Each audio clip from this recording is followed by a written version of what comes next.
Well, thank you for joining us here to catch up with the latest news where you live. I'm Joe Ellison. Recreational marijuana will be on the November ballot. The order was issued by the state's high court yesterday. Now, what this decision means is that the recreational use marijuana measure will be printed on the November ballot, but by the time the election polls roll around, it may not be valid, so votes may not be counted. For the votes to be valid, the state Supreme Court will decide if the ballot title is acceptable.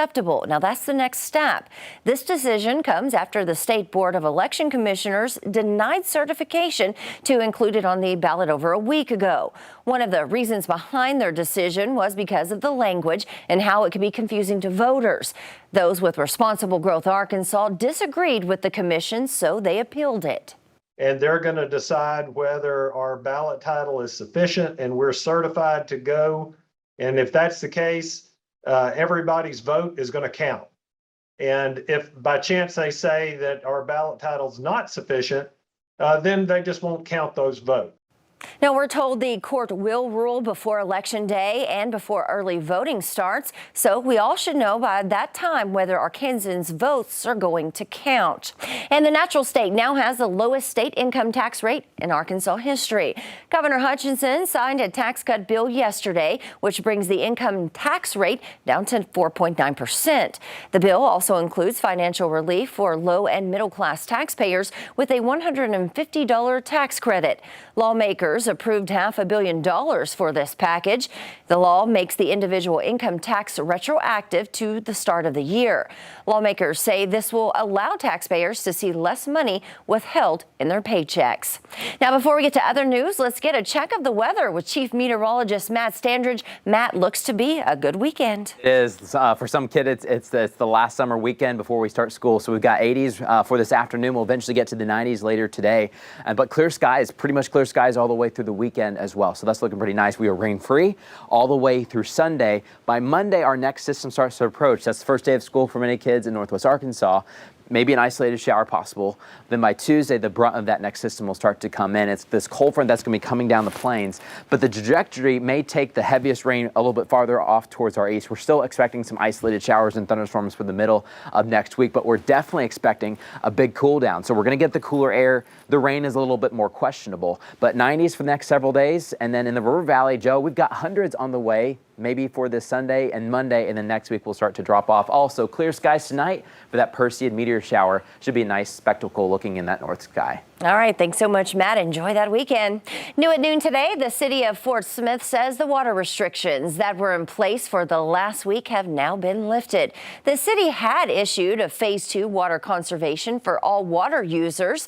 The Lee Creek water treatment plant first went offline last week because of a mechanical failure, so the city shut it down for repairs. Now, in the meantime, Van Buren and Cedarville are still under a boil notice for the time being, but believe the boil order could be lifted later today. Well, here's some good news for your wallet. Drivers in Arkansas, Oklahoma, and across the nation are finally seeing some relief at the pump.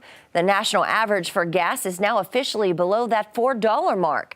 The drop in price is due in part to increased oil supply, less demand, and also fears of a global recession. Gas prices peaked in June, but despite relief, AAA says most drivers believe the price of gas is still too high.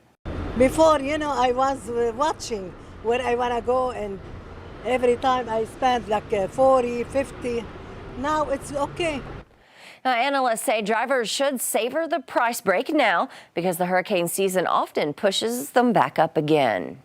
Well, the search of former President Trump's Florida home has angered many of his supporters, including a man who tried to force his way into an FBI field office in Cincinnati. Senior investigative correspondent Catherine Herridge has more. The situation began around 9 a.m. Thursday when the suspect, wearing body armor and carrying a nail gun and long gun, tried to breach the FBI's visitor screening center in Cincinnati. Sources tell CBS News the suspect is Ricky Schiffer. The FBI says agents confronted the suspect before he fled, leading to a car chase. The pursuit came to an end and he stopped his vehicle. When he got out, that's when shots were exchanged between officers and the suspect.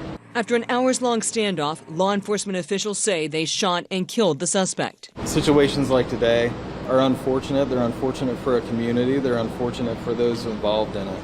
After the FBI searched Donald Trump's Mar-a-Lago home Monday, posts believed to be from the suspect encouraged people to go to Palm Beach, where Trump's estate is located, and kill federal agents if they get in the way. Additional posts that appear to be from the same man claim he was at then-President Trump's January 6th speech on the Ellipse. We fight like hell, and if you don't fight like hell, you're not going to have a country anymore.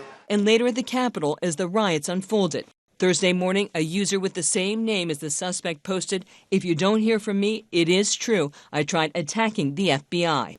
Earlier this week, FBI Director Christopher Wray condemned calls for violence against Bureau agents. Any threats made against law enforcement, including the men and women of the FBI, are deplorable and dangerous. Catherine here at CBS News, Washington.